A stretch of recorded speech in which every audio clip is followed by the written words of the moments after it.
Muchas gracias a amigas y amigos de los medios de comunicación por su presencia. Vamos a comenzar esta reunión, este conversatorio. Tenemos un invitado extraordinario. Estamos muy contentos ahora. No ocultamos nuestra euforia por la visita al Senado de la República del principal dirigente de la izquierda francesa hoy en día, de Francia insumisa, Jean-Luc Mélenchon. Les pido un aplauso muy fuerte.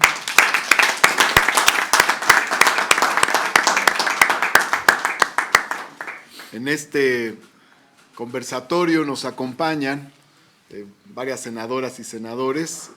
El senador Napoleón Gómez Urrutia, presidente de la Comisión de Trabajo y Previsión Social, además dirigente del Sindicato Minero. La senadora Ifigenia Martínez, fundadora desde la Corriente Democrática, desde hace 30 años, economista de larga tradición de la economía política progresista en nuestro país. La senadora Cecilia Sánchez es además sindicalista de un ramo muy importante que es el petrolero. También de Campeche, bueno. Bienvenido. El senador Cristóbal Arias, también de los fundadores de la primer bancada de oposición en el Senado hace 30 años. Con la maestra Ifigenia y con Porfirio Muñoz Ledo. De Michoacán, el estado del general Lázaro Cárdenas del Río, el otro gran presidente de izquierda que ha tenido México.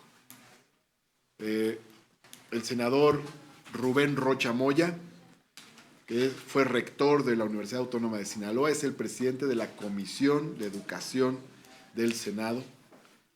El senador Daniel Gutiérrez Castorena, sindicalista, es integrante de la Comisión de Trabajo, es miembro del sindicalismo universitario. El sindicalismo universitario en México fue muy importante como un empuje de sindicalismo independiente, democrático, de izquierda en los años 70.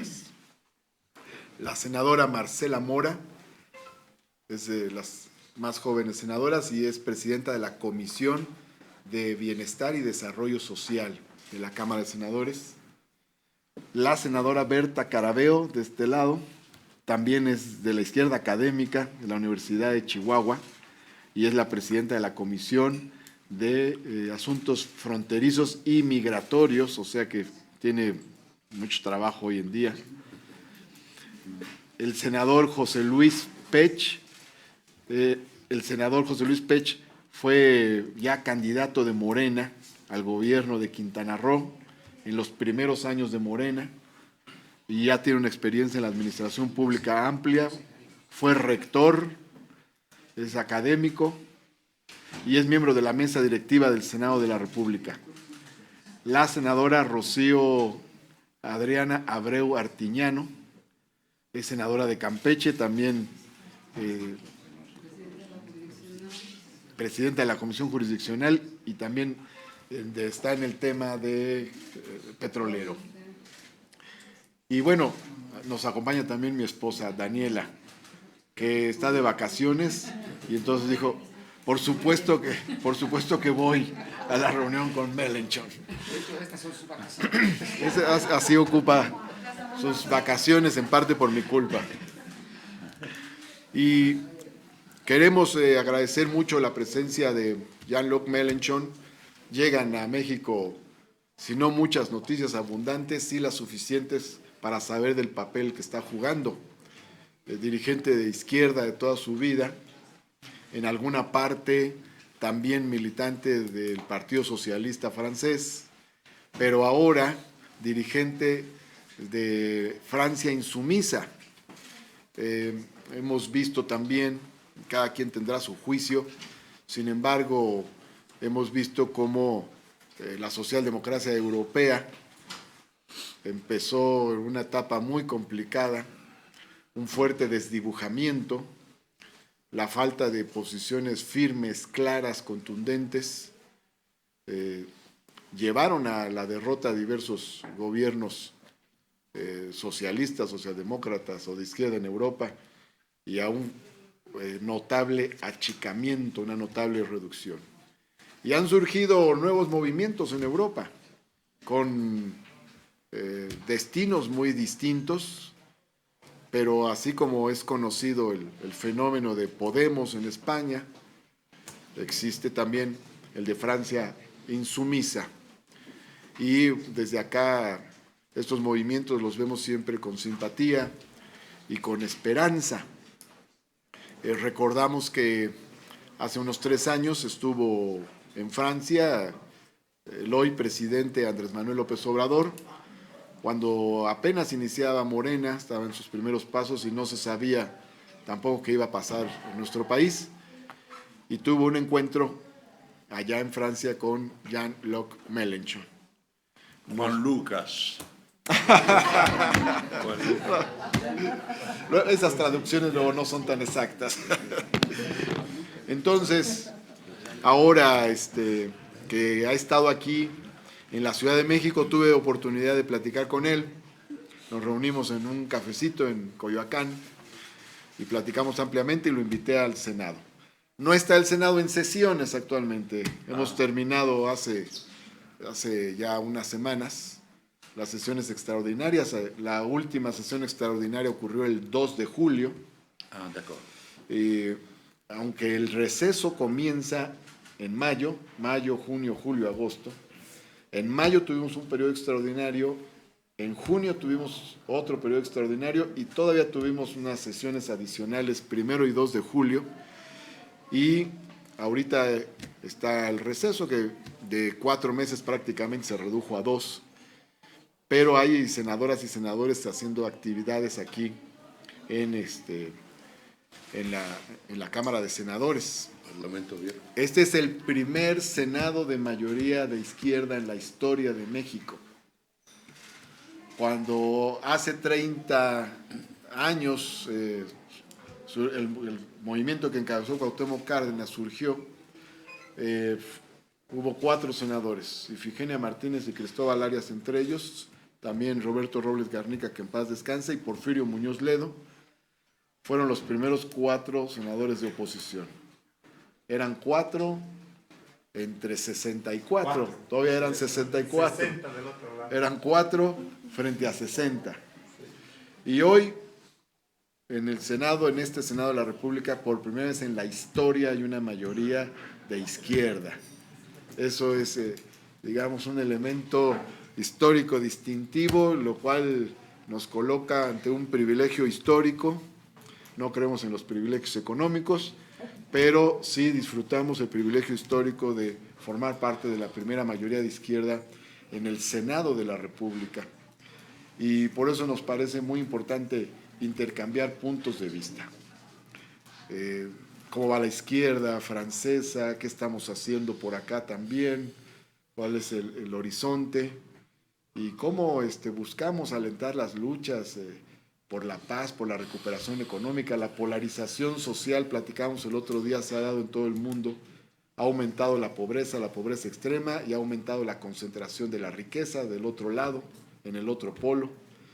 México es el país más desigual del continente americano según Oxfam. Rebasamos a Chile. Y eso quiere decir que somos un país muy rico, la 15ª economía del mundo, pero en distribución de la riqueza estamos en el lugar número 103. Entonces, mucha riqueza, muy poca distribución. A veces son referentes fuertes en México, lo comentamos cuando instalamos la Comisión de Bienestar, el Estado de Bienestar Europeo es un referente importante, no un modelo a seguir porque no podemos copiar otras realidades, pero sí los niveles de bienestar social que se lograron, los derechos sociales que se lograron en Europa en la posguerra, pues han sido puntos de referencia importantes, pero ya nos platicarás cómo anda todo eso. Quiero presentar también al senador Ernesto Pérez Astorga, que se incorpora a la reunión, es senador del estado de Veracruz. Y también compañero, en este caso compañero de la bancada de Morena también. Bien, vamos a escuchar a Jean-Luc Mélenchon. Juan Lucas Mélenchon no sé cómo se traduce. Históricamente es un apellido andaluz. Mélenchon. Y no francés. No, no. Soy tanto francés, jacobín, republicano, laico hasta... Pero no tengo ni un abuelo francés. Eso quiere decir que ser francés no es un hecho étnico ni de sangre, es compartir una identidad republicana resumida en la consigna liberté, égalité, fraternité, que se puede compartir con cualquier persona en el mundo. Soy muy orgulloso de esto, pero quiero decir que si no me sentía tan francés, me gustaría mucho sentirme mexicano. Porque tenemos, no lo digo como una broma, tenemos mucho que ver los dos países. Claro, lo comentamos el otro día. Sí, la historia... Lo laico. Lo laico, no hay tantos en el mundo, y el ideal republicano, que lo tenemos todos como como se decía en la izquierda francesa, la religión republicana. Es decir, la certidumbre que hay un bien común, que los seres humanos son semejantes. Y hoy día lo sabemos más que nunca porque después de 150 años de pelea con los conservadores, la derecha y la ultraderecha, diciendo ellos que de igualdad no hay en la naturaleza. Y entonces, por tal, cualquier régimen que se construye sobre el tema de la igualdad va a ser un régimen de violencia en contra de la naturaleza y va a ser un régimen de violencia política. Y nos acusaron siempre de esto, siempre. Pero hoy día, lamentablemente, sabemos que somos todos semejantes porque la crisis del ecosistema, el único que tenemos compatible con la vida humana, nos enseña que somos todos semejantes. Porque el aire podrido mata al hijo del rico como a la del pobre. Entonces hay un interés general humano y esto es nuestra bandera hoy día. Y nosotros solo la tenemos. Porque los otros están explicando cosas muy interesantes sobre la eficacia del mercado, que nunca se probó, la eficacia de la libertad, del comercio mundial y de los acuerdos necesarios. Bueno, como quiera ustedes, señores y señoras, pero si seguimos así vamos a destruir todo. El saqueo de la naturaleza está llegando a su término. Entonces, para nosotros, yo pienso que hoy día, olvidando las peleas para los términos, izquierda o no, somos no solamente un hecho político, nosotros, ustedes, nosotros, no somos solamente un hecho político, una forma política, somos un hecho civilizacional. O hacemos, o la humanidad cambia su trayectoria, o todo va a acabarse. Entonces, cuando Andrés Manuel López Obrador habla de una economía moral es muy importante, porque al centro de la moral común hay sobrevivir. Esos son los primeros derechos humanos, ¿no? Y no olvidar, disculpe, porque me voy, he sido profesor. Muy bueno. Aquí hay varios. Hay varios. Bueno, habemos varios. Habemos varios aquí. Entonces, este momento lo vivimos de esta manera. Somos heredores de una historia de muy amplio plano, iniciándose en el humanismo italiano del siglo XIV, acabándose hoy día. Nosotros somos los que tenemos la bandera, el interés general humano. Y de esto deducimos vistas sobre lo que hay que hacer. La economía moral de Andrés Manuel me parece una buena manera de introducir el tema, ¿no? Para decir que la economía no es otra cosa que una manera de vivir juntos y tiene un objetivo, es decir, vivir, no producir para producir, no vivimos para esto. Bueno, es un momento. ¿Por qué hablo así? Porque en París hoy día hace 41 grados, por favor. Por favor. El que viene a decirme que el cambio climático no existe, como este tonto perdido de Trump, sí, está manejándonos hasta el muro, es un error, tenemos deprisa que cambiar el modo de producción, de intercambio y el modo de consumo que va. No es la culpa de la gente, pero es la culpa de un sistema totalmente productivista, creando necesidades que no existen y privando de sus necesidades elementarias a miles de gente, porque como tú lo decías, Martí, en Europa hoy día es que es el más impresionante, es el número de los pobres, porque el estado de bienestar social ya empieza hoy día, es un recuerdo. Lo destruyeron, lo saquearon, hasta en mi país. El Macron es el que ha sido el más en esta dirección. Tenemos 9 millones de pobres, lamentablemente, en mi país, 14 en Alemania, que son las dos potencias más adelantadas económicamente en Europa.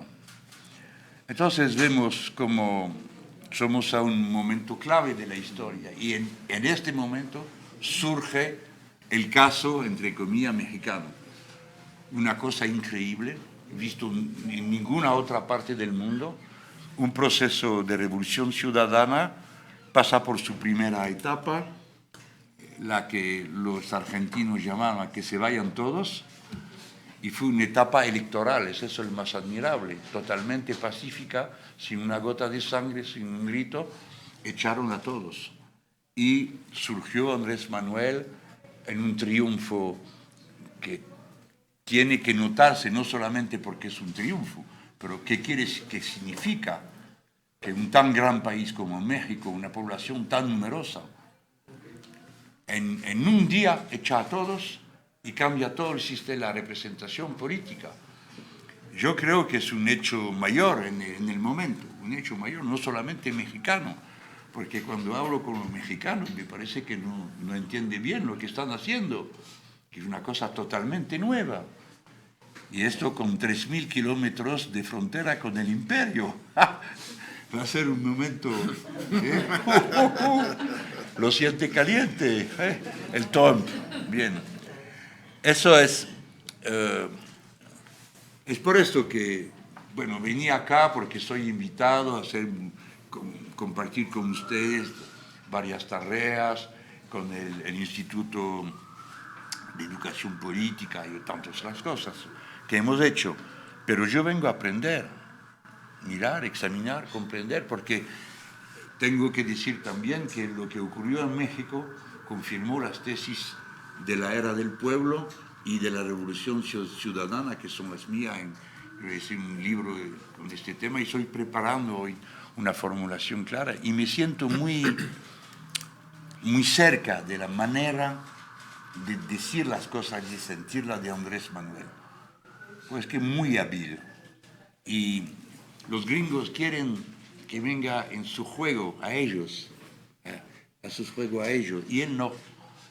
Y intenta rebajar el nivel de conflictualidad para que México no sea totalmente encerclado, parado en un confrontamiento que no se puede acabar, sino con violencias. Entonces, yo estoy bastante de acuerdo con esto y termino con esto. Veo bien que la pregunta clave es cómo va a participar el pueblo mexicano a la cuarta transformación. Está por parte del pueblo, porque yo soy testigo de un momento histórico en mi patria, es el momento de la presidencia de François Mitterrand y del programa común, que fui muy adelantado socialmente. Recuérdese que hemos nacionalizado todo el sector bancario, no un banco, todos, y 30% de la industria. Con Mitterrand. Con Mitterrand. Pero lo que ocurrió es que no hubo ninguna implicación popular. Y esto fue como resultado el resfriamiento total del proceso que habíamos iniciado en los años con nuestro triunfo. Eso es la pregunta política. La pregunta fundamental es cómo vamos nosotros en la situación nueva, que es la nuestra aquí en México, tomar en cuenta el momento civilizacional y la necesidad de aplicar lo que nosotros llamamos la regla verde, que es muy difícil de aplicar, pero que es una necesidad total, es decir, no sacar de la naturaleza más que ella es capaz de reconstruir. Eso no se puede hacer en un día, pero, como decir, es un objetivo económico, social, que toca que necesita una cantidad de inversión considerable para cambiar los modos de producción. Es decir, que no es un tema no es una política de descrecimiento, realmente es una política de cambio. Eso es la pregunta del día, a eso debemos responder deprisa, deprisa. Entonces ustedes mexicanos tenéis una responsabilidad inmensa, porque están empezando la cuarta transformación. Eso no es una consigna de comunicación, es una política global. Y necesitamos vuestro éxito, porque si no, de nuevo van a decir, no se puede cambiar nada, usted lo ve así, hasta los mexicanos que intentaron, necesitamos ese éxito. Yo sé que es una responsabilidad más grande para ustedes que para nosotros, que somos solamente opositorios. Nosotros tenemos una, claro. Bueno, termino, si no hablo. No, adelante. Venimos a escucharte a ti. Muy interesante.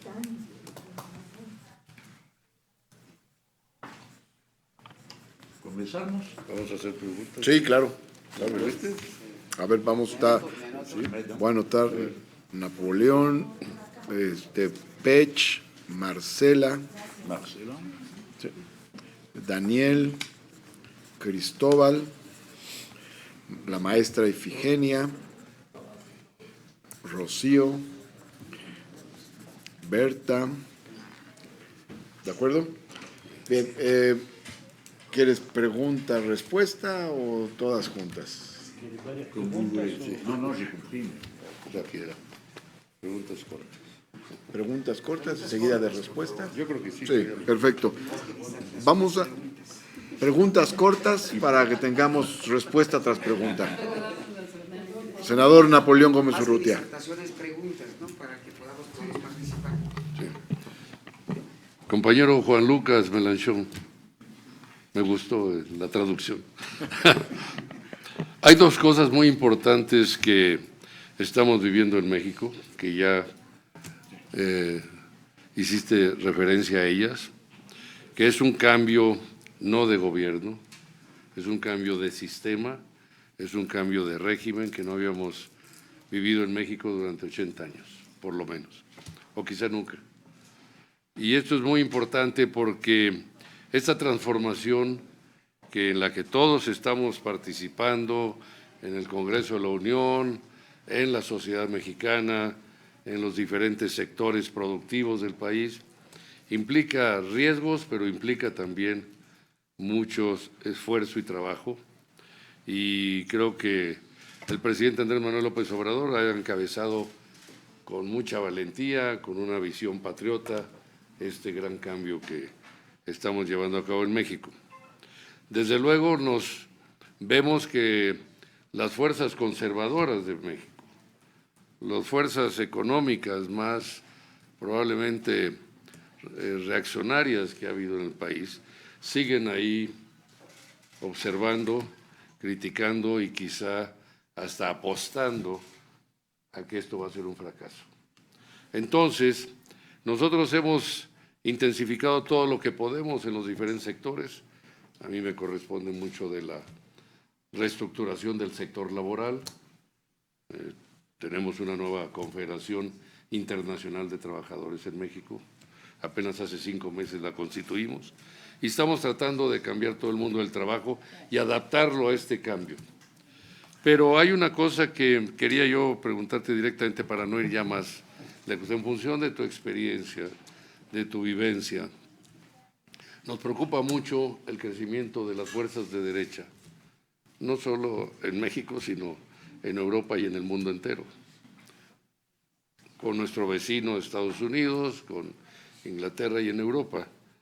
Yo quisiera conocer tu opinión sobre este crecimiento de estas fuerzas políticas de derecha, los riesgos que ponen y, desde luego, qué sugerencias nos podrías hacer de cómo trabajar, porque nosotros tenemos la experiencia histórica de este cambio de forma pacífica, como ya lo mencionamos, que es un gran triunfo, una gran victoria, en forma electoral, pacífica.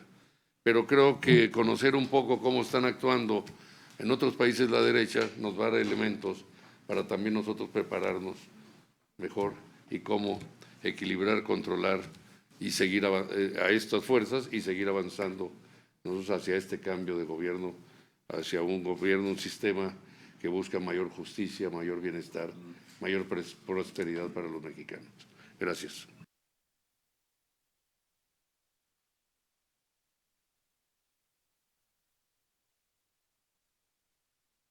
Y entonces, Pregunta y respuesta.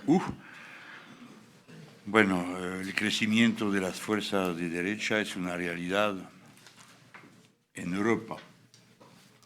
Y no solamente hay crecimiento de las fuerzas de derecha y de ultraderecha, pero hay rebajamiento de las fuerzas, las nuestras. Así como tú lo decías, Martí, hemos conocido primero el fracaso del comunismo estatal y del campo, entre comillas, socialista. Eso se vi. No se vi el fracaso de la socialdemocracia, pero ocurrió en una forma muy brutal,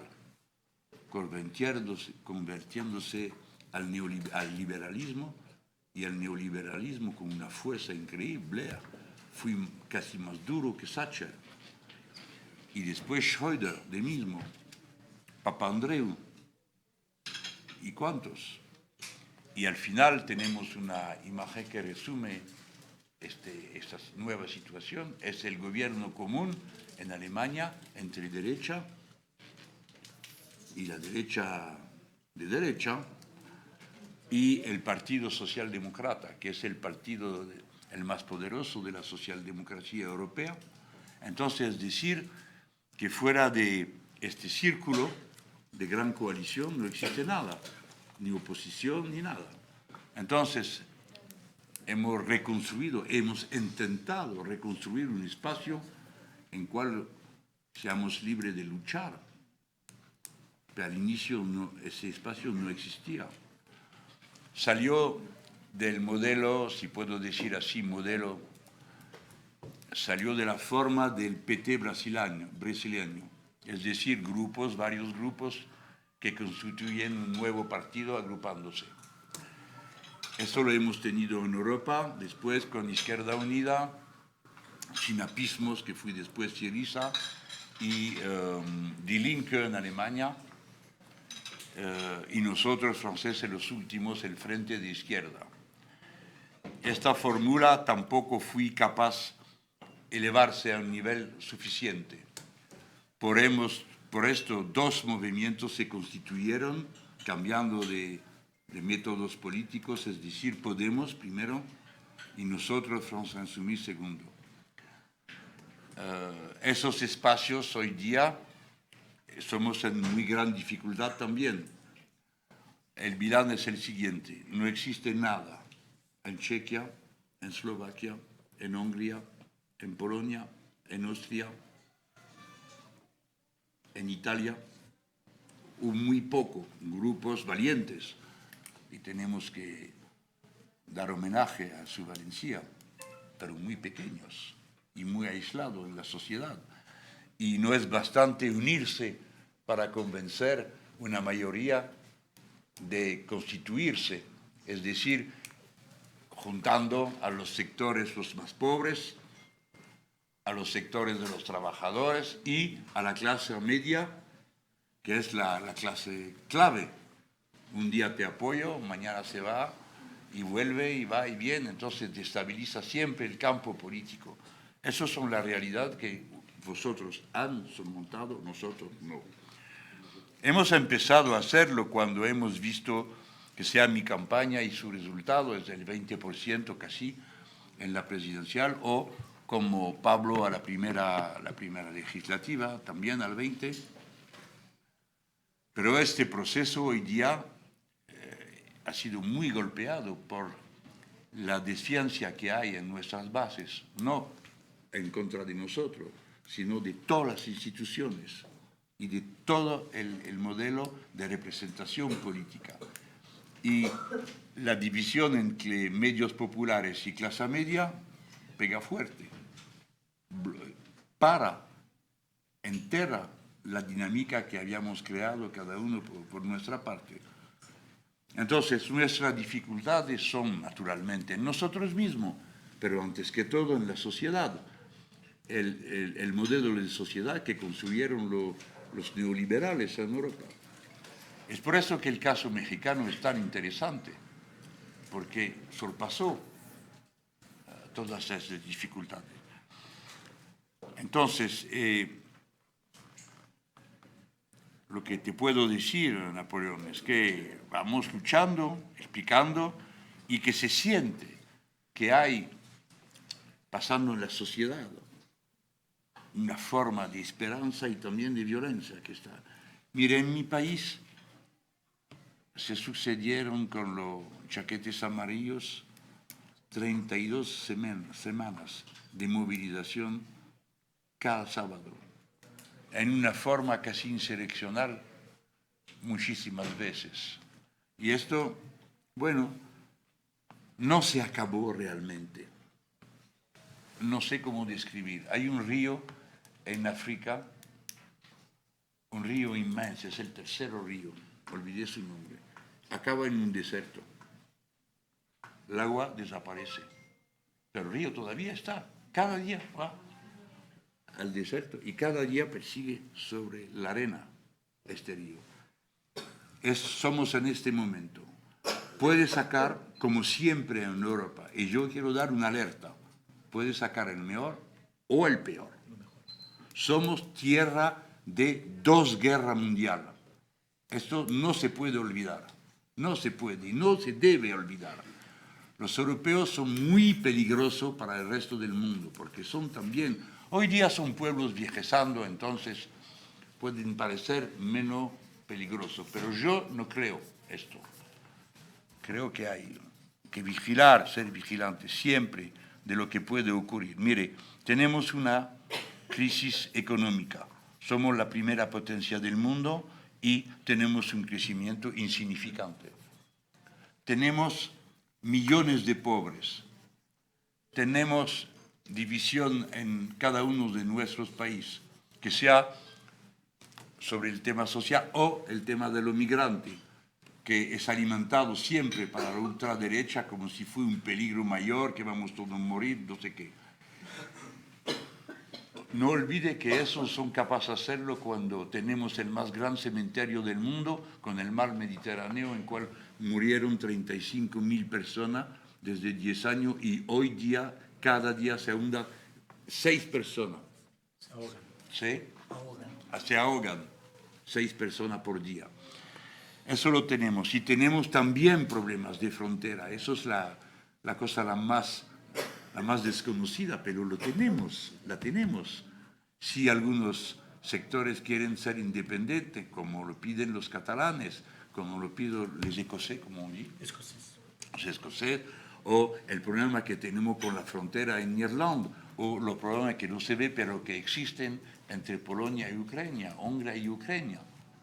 Tenemos todo esto. Y los dirigentes europeos son totalmente alineados con los Estados Unidos de América. Cambia el punto de vista americano, cambia el punto de vista de los dirigentes europeos.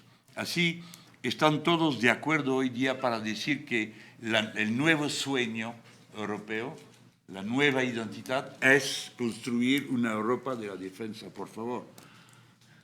La Europa de la defensa quiere decir la Europa de la guerra. ¿Contra quién? Una Europa de defensa para hacer qué. Dicen contra el terrorismo, pero el terrorismo no se combate de manera militar. Entonces, los peligros son grandes y los norteamericanos están poniendo los dedos en Europa de muchísima manera peligrosa. Así, en Ucrania, cosa tan increíble y tan desconocida, eligieron no sé cuántos corruptos, le dieron tanto dinero. Había siempre dinero para Ucrania, para los otros no, para Ucrania sí. Y olvidaron una cosa la más importante, que existía un pueblo ucraniano. Y él no quiere vivir en estado de guerra permanente, en estado de guerra civil, con corruptos encabezando el Estado. No querían. Y entonces al final eligieron, no sé si usted lo sabe, han elegido un hombre que tenía, un comediante que tenía un papel en una novela, en una telenovela, y jugaba el papel del buen presidente honesto. No conocía nada a política y la gente eligieron para decir, nosotros únicamente lo que queremos es honestidad, que no sean corruptos y vivir dignamente nuestra vida. Pero son acá los gringos y empujan para que, bien, el enemigo para ellos son los rusos. Y van todos repitiendo los rusos, alerta a los rusos. ¿Qué con los rusos? Bueno, no nos gusta el régimen ruso. No es el solo que no nos gusta. Pero no hacemos la guerra a Arabia Saudita, ni al Qatar, ni a tantos otros, ¿no? Entonces, por favor, lo que pensamos de un régimen es una cosa. Lo que pensamos de la relación con un Estado, otra cosa. Entonces, los rusos son partidarios. Y nosotros no queremos guerra contra los rusos, no es una estupidez total. Yo creo que en este momento del neoliberalismo en Europa hay mucha locura, no es racional. Como el muro que hay allá en Tijuana no es racional.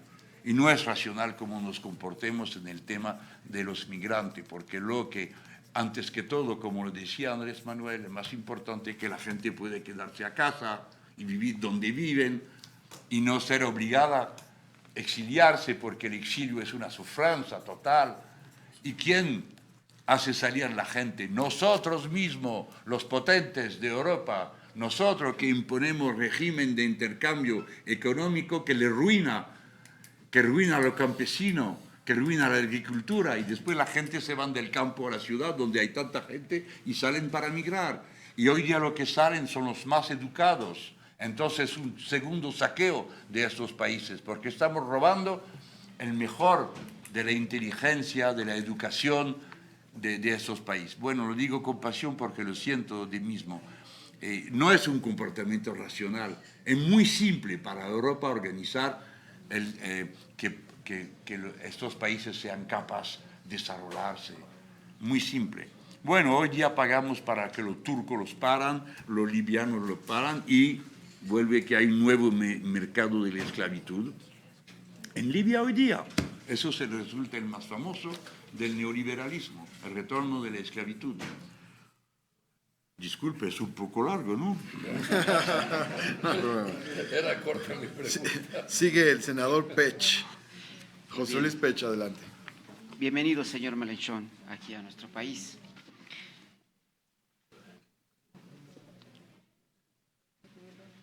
La corriente principal de pensamiento económico que ha dominado al mundo en las últimas décadas ha hecho desaparecer al Estado. El Estado entorpece muchas cosas si quieren que desaparezca, y al desaparecer, desaparecen también un conjunto de productos básicos, fundamentales para que la sociedad viva ordenadamente.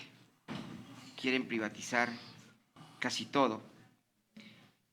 Y finalmente, bajo el argumento de que el Estado administra mal, de que el Estado nunca puede hacer las cosas bien, le han estado dando dinero para que en teoría ese dinero sirva para que haga las cosas bien, pero sirve para crear fortunas de políticos, y países como el nuestro pues se encuentran fuertemente endeudados. El año pasado pagamos 23.400 millones, 498 millones de dólares, casi 500.000 millones de pesos, casi el 8% del presupuesto nacional. Se va solamente a pago de deuda. Y cuando un país quiere salir adelante, lo comentábamos en la charla previa, como el caso de Grecia, enfrenta y tiene que enfrentar a los acreedores mundiales que determinan lo que los gobiernos debieran de hacer. Mi pregunta es fundamental. ¿Debe o no Europa replantear, como país antiguo que es de grandes pensadores, el rol que debe jugar el sistema financiero mundial para provocar el desarrollo y no el saqueo que hoy provoca en casi todos los países del mundo? Los gobiernos resultan, casi todos los gobiernos que llegan, no tienen dinero suficiente para resolver. Y no tienen no solamente los gobiernos nacionales, sino inclusive los gobiernos locales. Y esto ha ocurrido porque finalmente los bancos les va bien, a los bancos mundiales también les va bien, pero a la gente que sufre esa economía de ese sistema financiero mundial le va mal. La aportación de Europa no debiera ser también en esa dirección fuerte para que cambie este sistema financiero que nos agobia y que nos mete en dinámicas donde los estados van desapareciendo o el concepto de estado va desapareciendo y olvidando cosas fundamentales que son básicas para el bienestar común. Esa sería mi pregunta.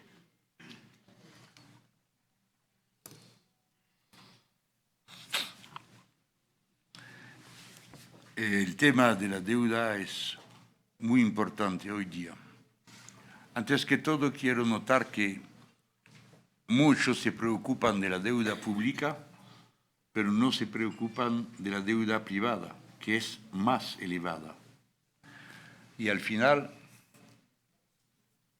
somos casi seguros, no sabemos cuándo, que va a pasar una nueva crisis mayor financiera. Porque desde 2008 hasta hoy día no descreció la burbuja financiera. Al contrario, habían dicho que van a tomar medidas de protección, no tomarán ninguna. Y hoy día puedo decir que la situación de este punto de vista es peor en Europa que antes de 2008. Para que los que saben lo que es, han autorizado la titrización de las deudas entre empresas. Es decir, que hoy circula una masa desconocida de papel integrando a deuda de una empresa a otra de que no sabemos nada. Eso es el primero. El segundo es qué hacer. Bueno, no va a cambiar nada en Europa, eso totalmente asegurado, que como hacen es muy bien. Y es en los tratados europeos, es prohibido cortar la circulación, que sea dentro o afuera de la Unión Europea, la circulación financiera. Entonces, no va a cambiar nada. Sí va a cambiar una cosa. Es posible que sea peor. Debemos quedarnos optimistas. Es posible que sea peor. Bueno, después de esto, como tú lo dices también, no solamente los estados, la gente, las municipalidades, todos los niveles de la sociedad están en un momento tan difícil porque todo esto funciona también con el retraso del Estado. Y nos habían prometido milagros sin Estado. ¿No? La energía, la liberación de las energías, la competitividad, la eficacidad, bla, bla, bla, bla, bla, bla, bla. Y todo va a ser mejor. De esto no hemos visto nada. Y ahora yo creo que la hegemonía de la ideología liberal no es tan grande y está retrasándose en la mente popular. Ya la gente, usted es casi una caricatura. Las cuatro primeras fortunas del país son cuatro personas que encabezan empresas que antes fueron públicas. Entonces, esos señores no han creado ninguna riqueza, no han imaginado nada, sino que tenía el medio comprar. Y nosotros tenemos también en Francia muchos, bueno, ellos han construido su imperio con deuda privada. No voy a citarlo pero tenemos uno en nuestro país que tiene un nivel de deuda muy elevada. Con la deuda pública, bueno, no sé si la maestra va a aprobar esto, pero hay que siempre recordarse que todo esto son contabilidad, nada más. Yo pienso que necesitamos en Europa una conferencia de la deuda, porque, vos lo digo, nadie nunca va a pagar esta deuda. Somos capaces cada año pagar un poquito y crecer la deuda de más, sí, aumentando.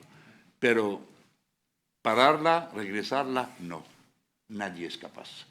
Porque hoy día es un nivel tan elevado que no se puede. Entonces, ¿podemos o no hacerlo de otra manera? Sí, y el Banco Central Europeo lo hizo.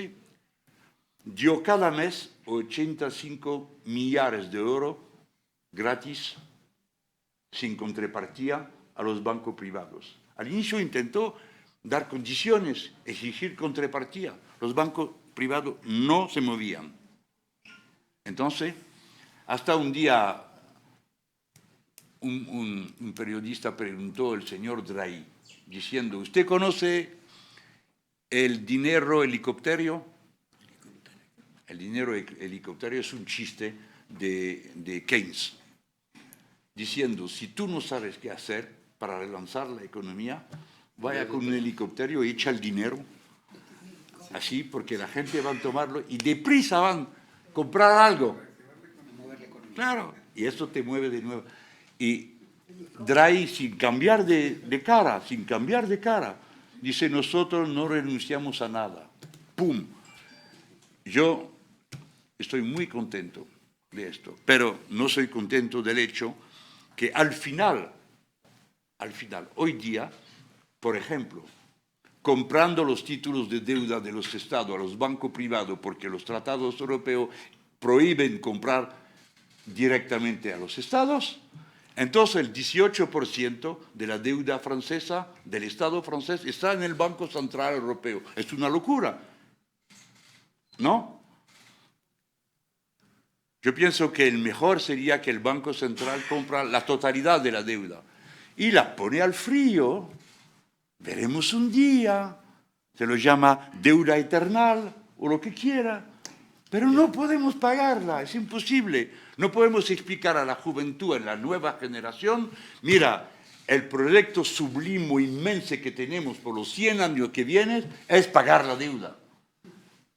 Y de transporte público, no, por favor, la deuda. Hospital tampoco, escuela ni hablar. La deuda, la deuda. A Grecia le imponieron un balance positivo del 3,5% del presupuesto público antes de pagar la deuda. No sé cómo se dice en castellano esto. Es terrible. Y hoy día dice, ay, qué bien, ya no está más enferma Grecia. Ah, bueno, qué bien. Miramos, la deuda cuando inició la crisis, 110% del PIB en deuda. Hoy día, después de este remedio a matar un caballo que le imponieron a los griegos, en todo, destruyendo todo, rebajando todo. Hoy día, ¿cuánto? 80% del PIB. Eso es el resultado. 10 años de sangre y de lágrima para esto. Es decir que y la deuda griega debe ser mejor que parecía, ¿no? Para que continúe a detenerla. No la han vendido al Banco Central Europeo. Entonces, yo pienso que hay que terminar con la deuda. Hemos sido capaces de hacerlo al final de la Segunda Guerra Mundial. Es de técnica, ¿no, maestra? Puramente técnico. Bueno, uno que nunca van a pagar su deuda son los gringos, porque ellos tienen el privilegio único en el mundo de tener un botón para la plancha billete que pueden inundar el mundo, y lo hacen, sin que haya ninguna contrapartida material a este flujo inmenso que pasa y que constituye el esencial de la burbuja. El esencial de la burbuja es en dólares. Esta moneda no tiene realidad material, sino la que creemos que tiene. Y como la necesitamos por los intercambios entre países, la hacemos circular. Por eso que tenía un miedo tan grande de India, Rusia, China, Brasil y África del Sur. Por esto lo pegaron así a Brasil. Porque ellos, nosotros llamamos eso los BRIC, han intentado intercambiar entre ellos en moneda nacional, no con dólares. Esto no lo pueden permitir los gringos. Porque si un día para la circulación del flujo de esta burbuja gigante, ellos rebajan no a la segunda plaza o la tercera, a la última, a una hiperinflación terrible. Eso es el momento. Ellos nunca van a pagar su deuda. Nosotros la pagamos, el mundo entero, haciendo circular estos dólares. Bueno, es un momento bastante peligroso porque ninguno de nosotros es interesado en un fracaso. Ninguno. Nosotros no somos interesados por odio del imperio hasta que el imperio se fracasa en un día, en una crisis. No. Pero necesitamos negociar el retorno a una situación racional, que sea con los gringos y sus dólares o que sea con Europa y esa deuda pública que nadie va a pagar. Yo creo que cada vez que lo explico me miran como si yo era tan extraño. Lo que es extraño es por qué un sistema que no tiene ninguna racionalidad sigue y que están tan encantados a hacer seguirlo y nos obligan a participar a este sistema totalmente loco. No estoy diciendo yo voy a parar el capitalismo, no sé qué, lo que pienso es otra cosa. No estoy diciendo eso no es racional. Tenemos que organizar todo esto de otra manera, si no vamos a un fracaso. Al peor momento, es decir, el peor para nosotros todos sería que se conjunta la crisis financiera y la crisis ecológica. Porque en este caso, ¿qué hacemos? Bien.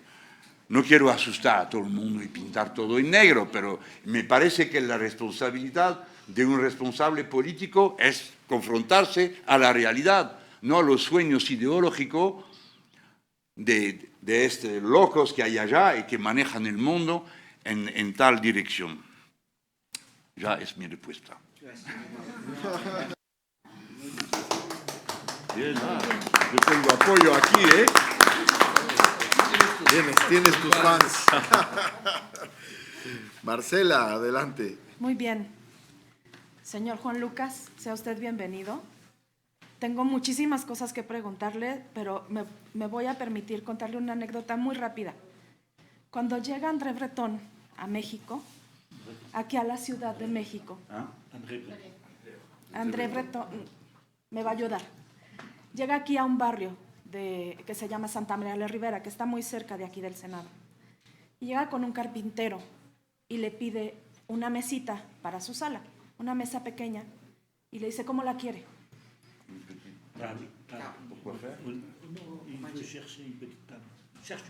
Él me traduce en español el español. Está bien.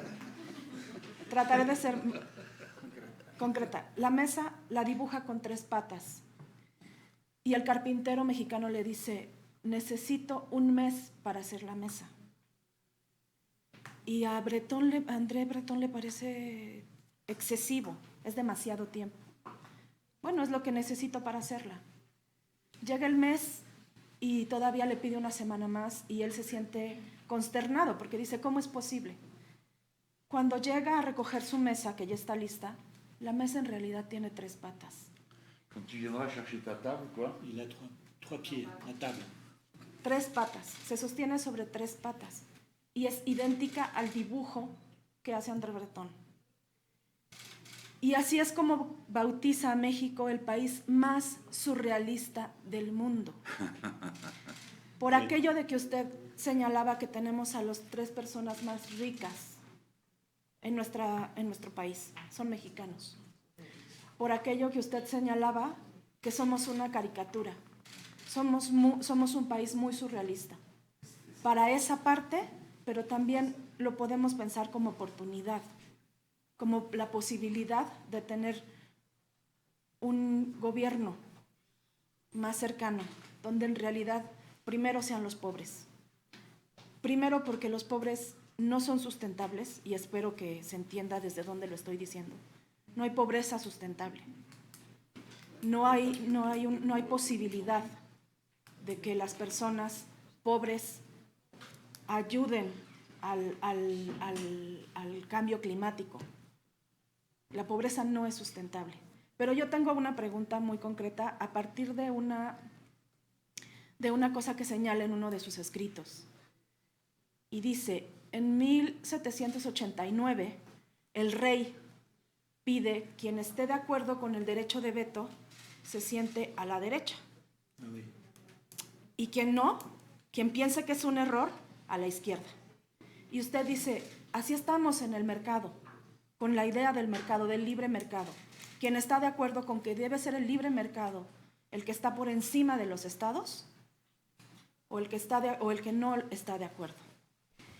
Y la que habla, la de la voz, y sé que los que estamos aquí, nacimos con el corazón a la izquierda, y eso lo tenemos claro. Sin embargo, hay días que cuesta mucho trabajo recordarlo. Y voy a poner un ejemplo. Recientemente tenemos un problema, que le han llamado así problema y no situación, con la migración de los centroamericanos. Muchos que se están quedando en nuestro país. Y en la tribuna del Pleno he escuchado terribles declaraciones para los que creen que es un peligro, un riesgo, y que deberíamos de estarlo sacando del país, y para los que creemos, por otro lado, que emigrar es un derecho, y que a veces no solo es un derecho de por sí, sino es una necesidad. La violencia que se vive, la falta de oportunidades, es una cosa que compartimos desgraciadamente en el mundo, no solo acá en América, también en Europa. Francia tiene una cantidad muy importante de gente que migra. Y así entonces, de la migración me paso al tema que me preocupa más, y es el tema del ascenso del fascismo. Porque acá quizá no le podríamos hablar así, y quizá estoy tocando un tema que puede ser muy incómodo, pero a mí me preocupa escuchar gente que cree que la migración y los migrantes son un peligro para México, y que deberíamos de estarlos, no sé, aventando al mar o no sé qué, porque ni siquiera los piensan como personas, y dicen, saquémoslos, acabemos con ellos. Y eso es fascismo puro y duro.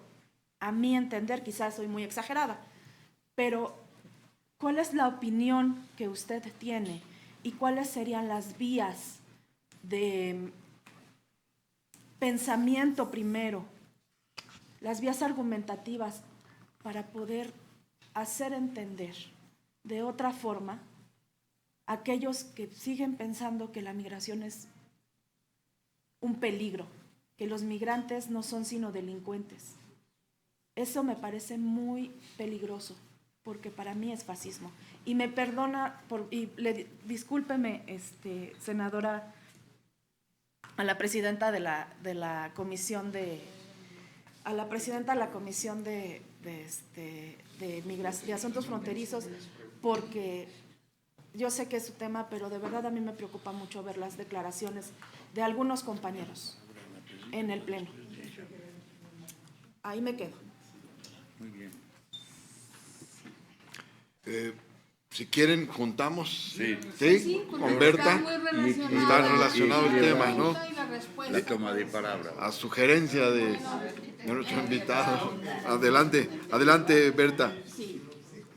Bueno, primeramente permítame decirle y darle la bienvenida a Juan Lucas Malenchón y decirle que si tienen 41 grados el clima en Francia, pues acá en Chihuahua, en Ciudad Juárez, tenemos 40. Así es de que para que vean que Claro. también se da acá. Sí, 40 grados. Chihuahua. Ya me Chihuahua. Mi pregunta, Siempre. por lo regular, ha ido cambiando, pero ahora parece ser que en estos tiempos se ha excedido mucho más. Y es obviamente efectivamente, también pienso. Fuera de mi país lo critico. Pero si tú quieres explicar por qué es de su culpa, vaya tranquilo. Ha calentado No te el voy a ambiente, ha interrumpir. calentado el ambiente. Bueno, también, mire, Francia. la Berta, pregunta va en el sentido, si como persona que está inmiscuida en la cuestión de migración y de la frontera, yo quisiera preguntarle que si desde su perspectiva del pueblo francés, de Europa, y que han estado viviendo todo este fenómeno de la migración, ¿cómo? Y también nos acaba de mencionar que a grandes rasgos también ha platicado con nuestro presidente y a grandes rasgos ha visto, bueno, muy general, la política migratoria. Pues a mí me interesaría mucho saber también desde su perspectiva, ¿sí?, de europeo y de haber vivido también este fenómeno migratorio, ¿cuál cree sería el impacto de este fenómeno en México en particular y en el contexto de la Cuarta Transformación? Sí, esa sería en sí la pregunta. Mire, yo no conozco tan bien México para ser capaz de decir cuál es el fondo cultural y la mirada que tiene la gente sobre el tema de los migrantes. Lo que puedo decir es lo que he observado en otros países y en los de Europa, y solo esto. Entonces, yo no sé lo que hay que hacer aquí, pero vos digo cómo lo siento. Nuestros adversarios saben que el único desafío de la política es la conciencia, porque cuando hay toma de conciencia por los miles, todo cambia. Entonces, su interés, que son tan pocos, surrealistamente tan pocos, es que la gente no vea en dónde es el problema, quién es realmente confrontado, es decir, nosotros todos y ellos poco, nosotros, el pueblo y la oligarquía. Esto nunca, esto no debe parecer. Entonces, propone, impone, introduce una otra división. Ellos y ustedes, los migrantes y ustedes, cambiando la perspectiva de enfrentamiento de clase para el compartimiento de la riqueza en un confrontamiento étnico. Esto es su política fundamental. No solamente dentro de los países, pero entre ellos. Inventó el señor Samuel Huntington una teoría del choque de la civilización, explicando que cada civilización tiene su cultura y no se pueden mezclar, se confronta, y cada cultura es fundamentalmente basada sobre la religión. Eso es la tesis de Samuel Huntington. Organizaron eso en el mundo entero. Frontalmente, algunos explicando hoy día es el choque de la civilización, otros hipócritas, cómo evitar el choque de la situación. Esas son las dos partes, los conservadores, frontal, los socialdemócratas, hipócritas. Y en el mundo entero. Entonces, como hace siempre el imperio, cuando tiene una consigna política, un discurso, el mismo Huntington fue el que inventó el soldado y la nación, explicando que solo el soldado es capaz de portar el interés general de una nación. Ese mismo señor. Esto lo hemos pagado de 10 años de dictadura en toda América del Sur y el resto del mundo así. Bien, entonces yo creo que es una manipulación, pero tenemos que tomar en cuenta cómo lo sienten los compatriotas, no solamente cómo lo sentimos nosotros. Yo pienso que la manera de responder, pero hay que ser cuidado, yo te tengo razón totalmente, es un peligro, porque es un veneno, y cuando entra, después para sacarlo, tan difícil. Como hay competición en la sociedad, el resto del tiempo dicen a la clase media, ¿y por qué usted paga para estos pobres que no hacen nada, que se emborrachan, que no quieren trabajar? Bueno, eso no es suficiente porque hoy día la clase media entiende bien que es imposible vivir feliz en un mar de miseria. Entonces ellos también están de acuerdo hoy día para dar ayuda y acabar con la pobreza extrema que no la soportan más que nosotros, que introduce el tema de los migrantes para que la pelea haya al más profundo en la sociedad, entre los pobres. Eso es el mejor para ellos, separar la clase media del pueblo y los medios populares, entre ellos peleándose en el tema de los migrantes. Yo creo que entonces tenemos que tener una respuesta racional. Es decir, que no vamos a pasar a un exceso inverso, diciendo, no, cada uno haga lo que quiera, si quiere venir, que venga, que quiere salir, salga. Yo quiero decir francamente y frontalmente, no soy partisano de la libre instalación, no soy partisano del hecho que las fronteras no existen. Las fronteras tienen una función vital. Una célula tiene que tener un dentro y un afuera. Eso es vital para estructurar, organizar. Entonces, ¿cómo responder a esto? Nosotros tenemos una postura racional, que los otros nos explican cómo van a hacer. Postura racional. Primero, que la gente pueda quedarse en su país. Si salen, no es de su culpa ni de la nuestra. Nosotros no tenemos nada que ver con esto. Ellos sí, los potentes y sus políticas, ellos tienen que ver con la obligación en cual son toda esta gente salir y exiliarse. Entonces, parar con estas políticas, y las peor de todas, la que matan a la agricultura local en tantos de esos países. Primero. Después, cuando llegan, tenemos un deber de humanidad, de fraternidad humana. No se puede tratar a la gente como si sean enemigos, como si sean objetos. No, son seres humanos como nosotros. Con esto ya es bastante. Y explicar. Y explicar a la gente quién tiene culpa de esta situación. Porque si no, pasamos por angélico, no tenemos ningún cuenta de la realidad, etcétera, etcétera. Todo eso lo conocemos bien. Presentándome frente al muro a Tijuana, yo sentí más que nunca a cuál punto es absurdo.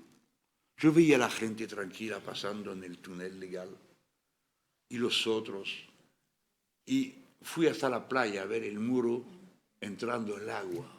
¡Wow! Cayó el muro de Berlín y este también va a caer, porque es absurdo. Hoy día hay 65 muros en el mundo, 40.000 kilómetros de muro, es decir, como la circunferencia del planeta. Una locura. Desde siempre los seres humanos van caminando, cuando uno queda, no se pueden quedar en donde están. De siempre. Al inicio no avanzaba por gusto ni por turismo, sino que no había, después de un tiempo, no había nada que comer, que cazar, entonces pasaba a otro lado y hay que decirlo, la salida de tus límites, la salida de tu biotopo es la dinámica interna del progreso de la humanidad. Eso es un hecho antropológico. Y si hay que dar una ilustración de esto, ve como cuando Gagarin salió del biotopo del planeta, la humanidad entera entró en un progreso inmenso. Bueno, no quiero decir que los migrantes son Gagarin, ¿no? Pero quiero indicar que nosotros tenemos que guardar sangre fría y pensar los hechos como se presenta como hechos de civilización. Además, lo que va a ocurrir no va a ser simple. La Organización de las Naciones Unidas dice que van a venir de las crisis climáticas 250.000 migrantes, 250.000 millones, disculpe, millones de migrantes. Y eso es una evaluación baja. Lo tan potentes e importante, los ricos de Europa están gritando y llorando, pero no pasa en Europa que el 17% de la migración mundial. El 17%, es decir, que todo el resto es entre los otros países y los países del sur. Así el desorden, el caos, es cuando se rompen las fronteras. Pasan la gente y hasta los estados no saben dónde están las fronteras. No se puede organizar nada en este contexto. Pensamos que va a ser el nivel de inmigración lanzado al cambio climático más elevado. Entonces, una política racional sería de organizar examinando de dónde sale la gente y por qué, y cómo podemos parar esto, etcétera, etcétera. Y eso no lo hacemos. Todavía Europa va siguiendo firmando acuerdos de comercio con los países de África, compra toda la pesca de un país, todo lo que hay en el mar lo compran. Vienen los barcos, sacan todo, saquean el fondo del mar y se van. Y las pobres gente que vivían desde años y años alrededor a las orillas del mar, pescando lo que necesitaba por su vida y vender un poco, eso es la vida tradicional de todos esos grupos humanos. Ya se van todos de allá. O vienen e instalan una empresa. Sale el agua del lago, como en el lago Níger. En Nigeria. Más de 20 millones de personas hoy día son privadas de cualquier medio de sobrevivencia. Entonces, ¿qué hacen? Van a la ciudad, no solamente, van también, se hacen enrolar, por la armada, el Boko Haram, no sé quién, esos bandidos que allá reclutan, pagan y tienen así miles de soldados, cuesta poco, totalmente de su culpa. Y actuando como lo hacen, no nos permite preparar lo que va a ocurrir. Prepararlo racionalmente y intentar pararlo. Al final, una palabra para los migrantes europeos también, porque Europa siempre está llorando de lo que entran, pero hay que preocuparse de lo que salen también. 400.000 personas han salido de Grecia porque no soportaban el milagro neoliberal en Grecia. 400.000 personas. 500.000 de España. España, de nuevo, país de inmigración.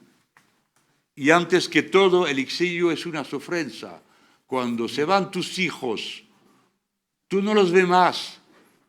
Viven, estudian, se casan fuera y no ves a tu nieto. Y eso es un dolor terrible. No son solamente cifras. Son seres humanos, eso es el más importante. Entonces, es lo que puedo responder. Pero ustedes tenéis razón.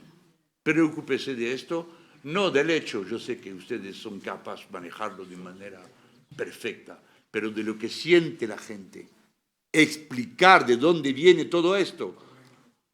Porque siento que hoy día los mexicanos pues hacen una conciencia, yo creo, casi total, cuando hay un 60 y 10% aprobando al presidente. Bueno, puede ser, vamos a intentar hacer el 80 o el 90, pero bueno, somos en democracia, entonces eso es imposible, ¿eh? Bueno, pero la misma fuerza destituyente que echó a todos los otros si entra el veneno de la confrontación dentro del pueblo, puede pasar totalmente a otra cosa, es decir, dar su confianza a la ultraderecha etnicista que conocemos en toda la parte del mundo, y me han indicado que había también aquí en México.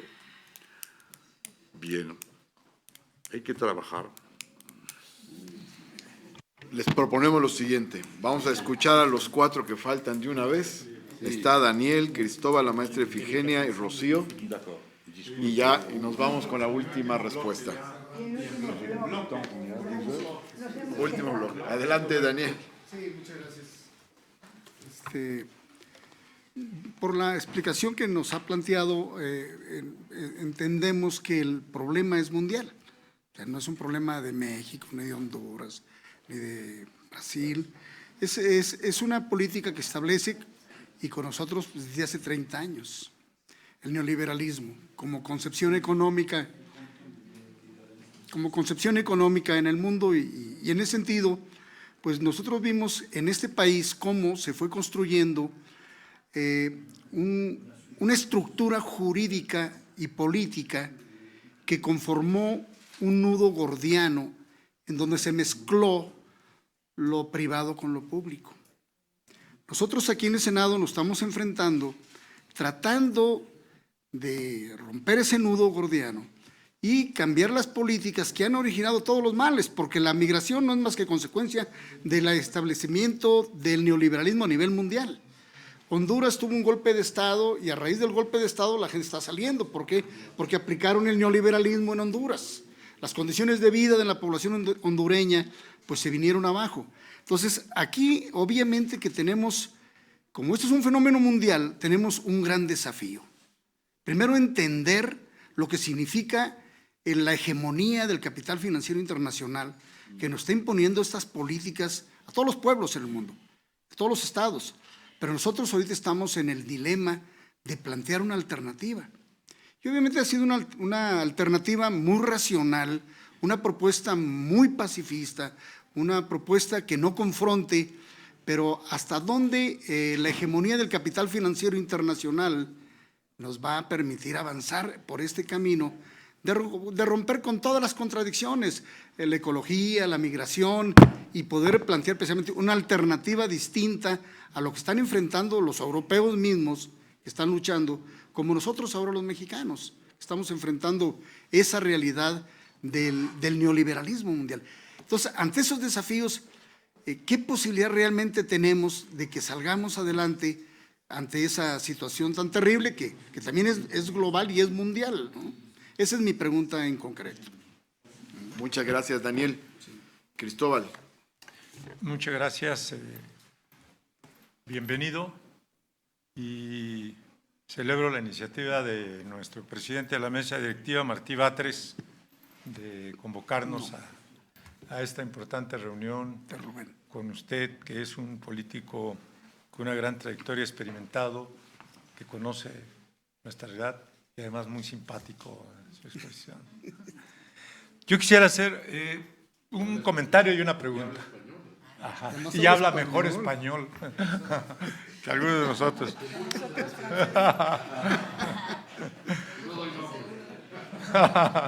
Y un comentario sobre nuestra realidad.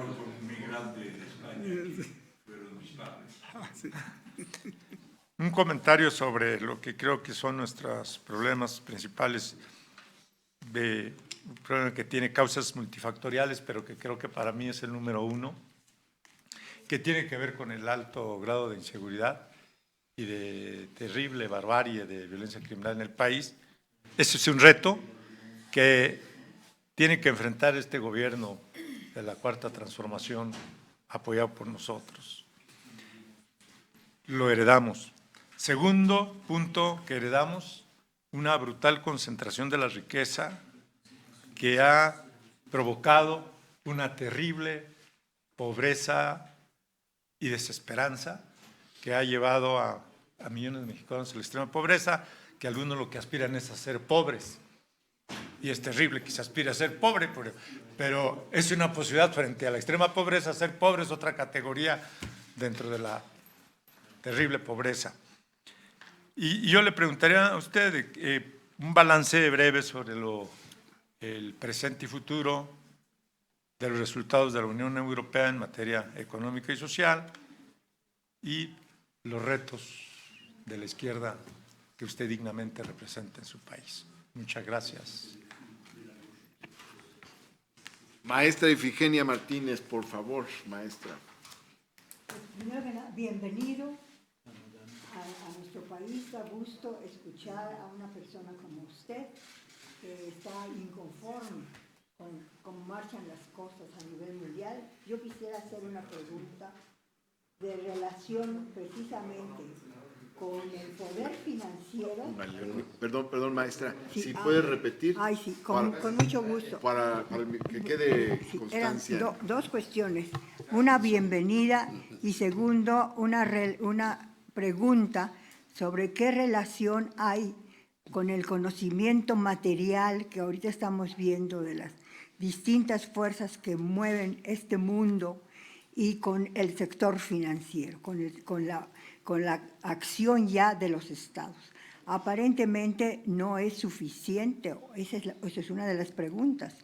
Las instituciones que hay ahorita bajo Naciones Unidas, hay que establecer algo nuevo en donde se puedan plantear estos problemas que importan a todo el mundo, la relación entre el equilibrio de las fuerzas universales y el equilibrio financiero.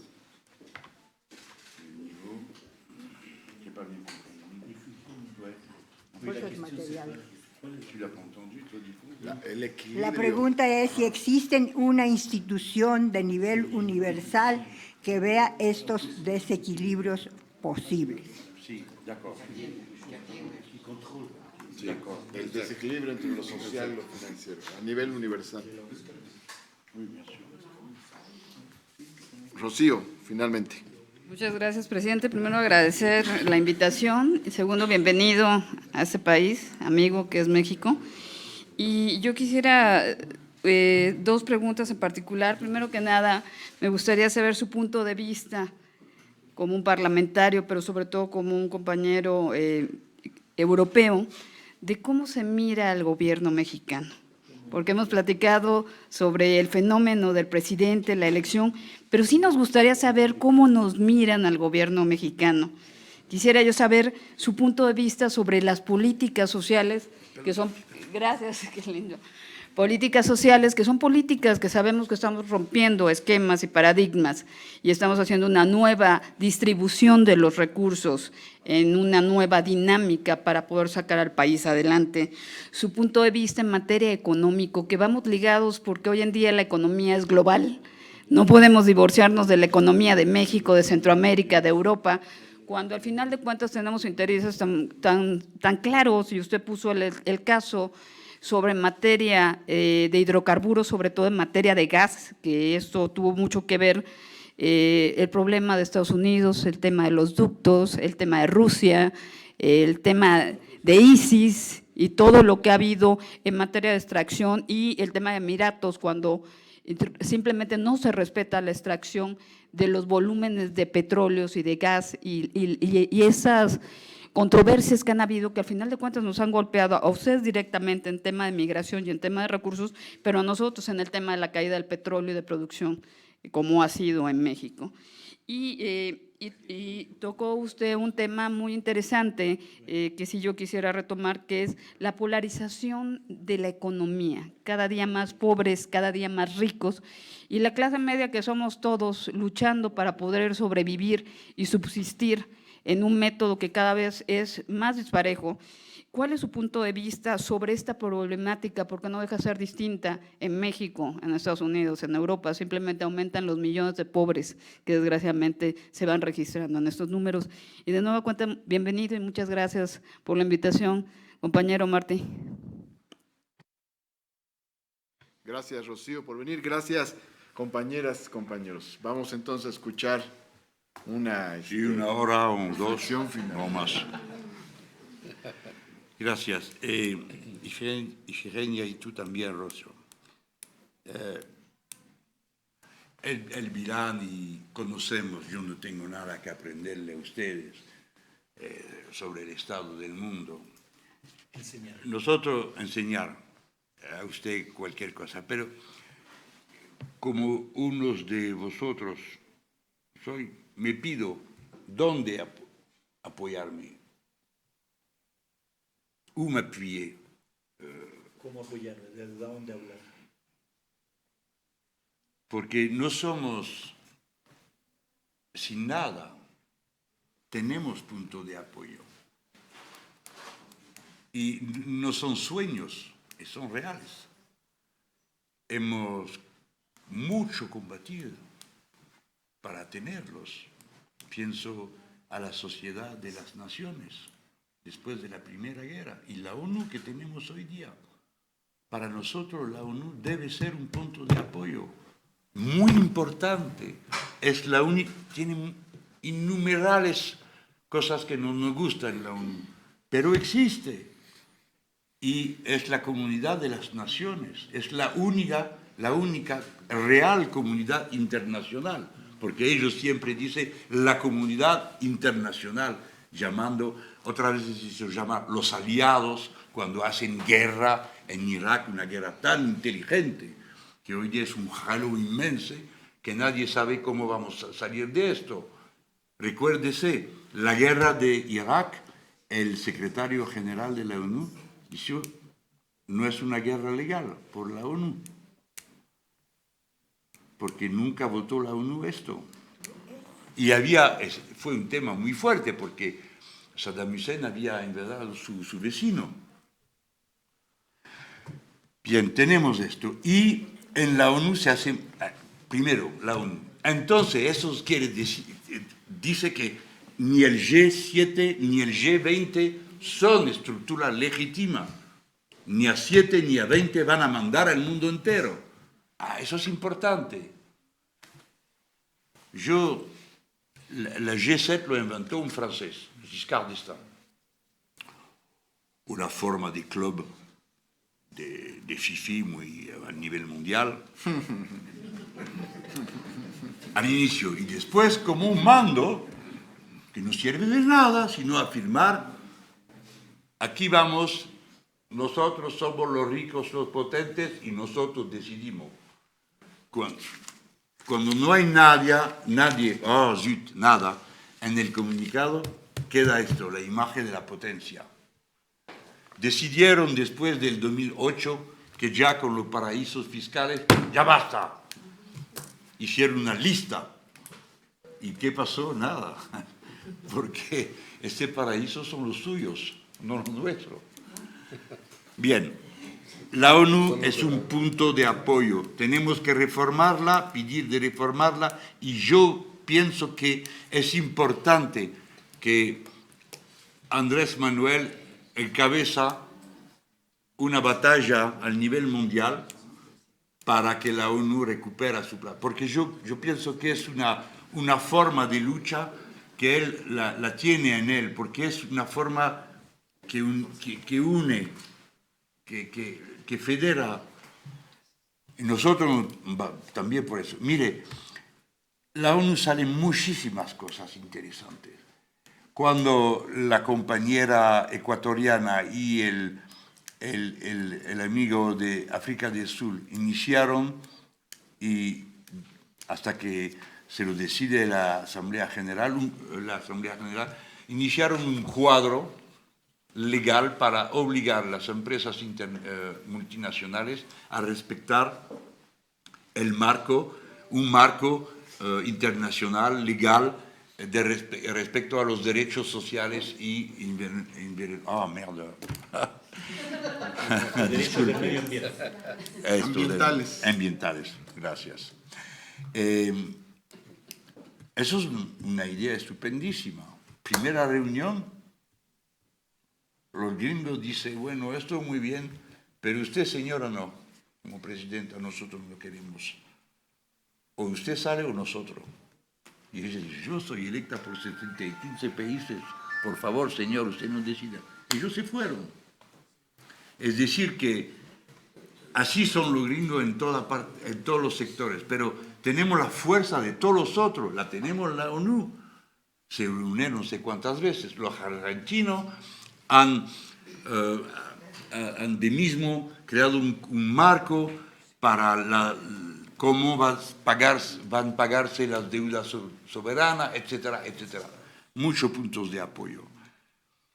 Y mire, si se recuerda usted, el PNUD, el Programa de Naciones Unidas para el Desarrollo, inventaron los indicadores de desarrollo humano, que yo pienso que es muy importante utilizarlo, porque si vamos a evaluar nuestras políticas con los criterios de los otros, esto no puede funcionar. ¿Qué quiere decir el PIB, Producto Interior, que hace un boquete, PIB, lo pega PIB también? ¿Y qué has hecho? Nada. Nosotros necesitamos otros instrumentos de evaluación de nuestras políticas. Yo creo que con la ONU tenemos muchos que pueden ayudarnos, los indicadores de progreso humano, etcétera, etcétera. Todo eso para decir que no somos sin medios, no somos aislados, pobrecitos, no tenemos punto de apoyo, podemos manejar la lucha y convencer, porque hay muchísimos pueblos que están en el mundo ya comprende que hay que unirse. Mire, el Acuerdo de París sobre el clima. Ponen en el papel, vamos a crecer solamente de 2 grados, punto. ¿Quién firma? Todo el mundo. Vienen a algunas islas, dice, por favor, nosotros queremos firmar lo que quiera porque somos sensibles y comprendemos, pero a 2 grados nosotros no existimos más, porque el mar sube el mar. Nosotros 1,5 grados, si no es imposible. Por favor, vamos a hacer 2 grados y si podemos 1,5 grados. Lo firmaron todos. Y se fueron a casa y mandaron a la copla, el sistema, sus proyectos por su país. Y cuando se acumuló todo, hacía 3,5 grados. Es decir, el catástrofe asegurado, totalmente. ¿Y qué hacemos hoy día? Peor que lo que han dicho que van a hacer. Pero tenemos, en este acuerdo, tenemos la fuerza también de la comunidad internacional, la SORREAL, es decir, la ONU, que tiene el grupo del GIEC, del cambio climático. Bien, para decir que hay urgencia y tenemos medios de intervenir. Tú me llamas también, Rubén, no conozco no sé qué responderte. ¿Cómo vencer? Daniel. Sí, mira, Daniel. Ah, c'est Daniel, pardon. Oui, j'ai écrit Rubén, je ne sais pas pourquoi. Ah, d'accord. Daniel. Bueno, un chiste, yo no sé. Si lo sabía, ya sería en el poder de mi país. La prueba que no lo sé es que soy acá como opositor. Pero claramente hay alternativa. Y ustedes, por favor, no me hagan la pregunta a mí, te la hago a tú. Si la cuarta transformación funciona, vamos a tener una lección terrible para todo el mundo.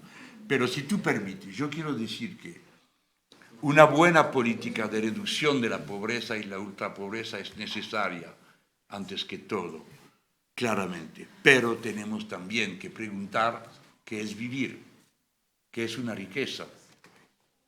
Si vamos a seguir en este modo de consumo, con necesidad que no existe o que nos da enfermo, entonces nuestro papel revolucionario es también de cambiar esto.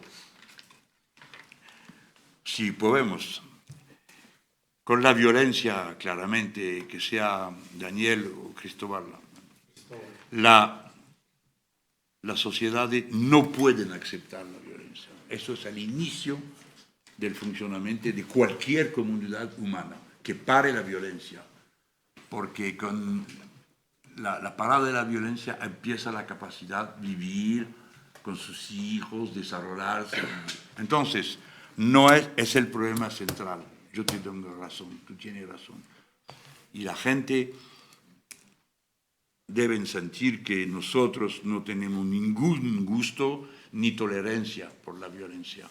Que no seamos capaces en un día de cambiar lo que está pasando aquí en México desde más de 20 años es otra cosa. Y tenemos que siempre repetir que nosotros no tenemos la culpa de esta situación. No lo digo porque he leído en El País, un periódico bien conocido, un diario de muy alto nivel, que Andrés Manuel no se había preocupado en su meeting allá al Zócalo, como el contrandu. Sí, el 1 de julio, cuando dio la El cuenta, 1 de pues, julio, que no había tratado de ninguno de los problemas importantes de México y que debe ser porque es incapaz de reducir la violencia. El vicerrey ha hablado. Bien, es insoportable porque ustedes no tienen ninguna culpa, pero las políticas sociales que inician, yo creo que puede ser que haga bajar el nivel, porque yo creo, como tú has dicho, que nadie elige ser pobre, también nadie elige ser violento. Nadie, yo creo que no, nadie. Y cuando se puede parar, paran, porque si hay otra manera de vivir. Pero de esta violencia, de nuevo, ellos son culpables, porque hay muchísimos aspectos en el plan de lucha contra los narcos que tienen los gringos que parecen muy extraños, hasta pedirse de cuál nivel el narcotráfico también es un medio para intervenir en toda parte de toda América del Sur. Bueno, esto somos bastante maliciosos para entenderlo. Y esta violencia, cuando salen los migrantes de Honduras, no es Morena que lo echan, sino el golpe que hicieron en contra de Zelaya. Y que sigue hoy día, están matando a no sé cuántas gentes, como en Colombia, más de 700 de los nuestros ya murieron, han sido asesinados. Bien, ahora he perdido una batalla suprema, la con los estómagos. con el estómago. Correcto. A las 2:10 de la tarde, prendo las armas. Muy bien, prenda las armas. Gracias. Muchas gracias, gracias.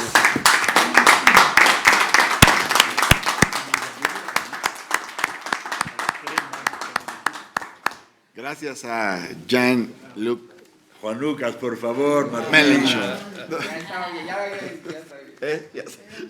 Jean-Luc Mélenchon. Juan Lucas, para los amigos. Bien, quiero agradecer a todas y a todos, sobre todo a nuestro invitado especial, a la maestra Ifigenia. Muchas gracias. Y a todas y todos, ya los presenté y están de acuerdo conmigo que enfatice mi agradecimiento a la maestra Ifigenia Martínez, ¿verdad? Y muchas gracias. Yo quiero terminar con un comentario, más para nosotros que para Jean-Luc. El caso de Europa, analicemos, en varios sentidos. Estaban los laboristas en el gobierno con Tony Blair, por poner un ejemplo, los socialistas en Francia, con Hollande, y en otros casos. Gobiernos que se supone debían haber aplicado otro tipo de políticas y fueron agresivamente neoliberales. Eso no hizo que tuvieran el apoyo del poder económico. Sí produjo que perdieran el apoyo popular. Y es una tragedia. El Partido Socialista francés, antaño gobernante, con el 6% de la votación. Bueno, lo digo porque tenemos una enorme responsabilidad. Dejar de cumplir nuestro programa de transformación, dejar de cumplir nuestro programa social, matizarlo, mediatizarlo, diluirlo, significa que nuestros electores digan, bueno, Si nos van a dar más de lo mismo, que regresen los que estaban. Es lo que ha pasado en Europa. Con el añadido de que todas las políticas neoliberales las haya aplicado quien las haya aplicado, generaron más pobreza, 9 millones de pobres en Francia, se mencionó aquí,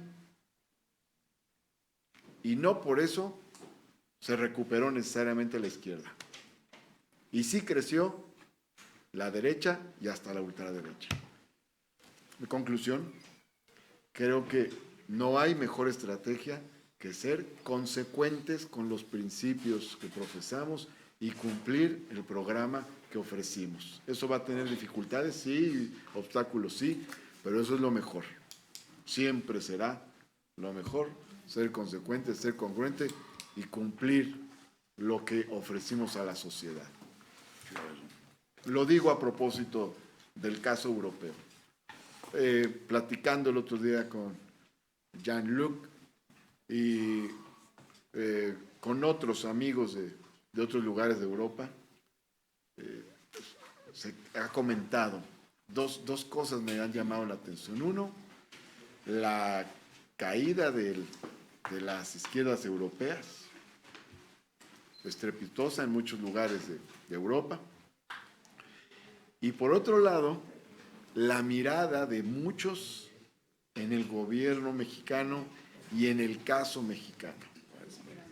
Dijo aquí hace rato Melenchon, es muy importante su éxito, porque es demostrar que sí se puede. Bueno, ya no entretenemos más porque ya es hora de la comida. Gracias. Gracias. ¿Quieres ver el salón de plenos? Asomarte a ver.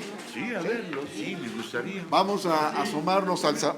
Vamos a una foto. Si nos ayuda Jorge, vamos a... Quitamos las sillas, yo creo. Quitamos las sillas, Salón.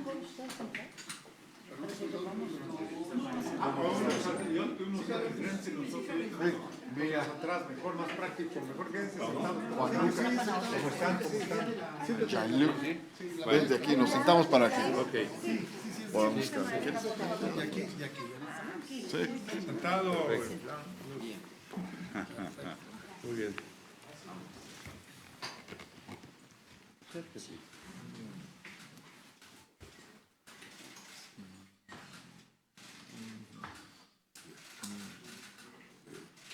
Y arriba Francia y México. ¡Viva! Liberté, Liberté, égalité, fraternité. Gracias por Muy bien. Gracias. Gracias. Estamos a sus órdenes. Ajá. Y pues me da mucho gusto que tenga ese concepto también de nuestro presidente. Es un hombre con muy buenas intenciones y sé que vamos a cumplir con todas las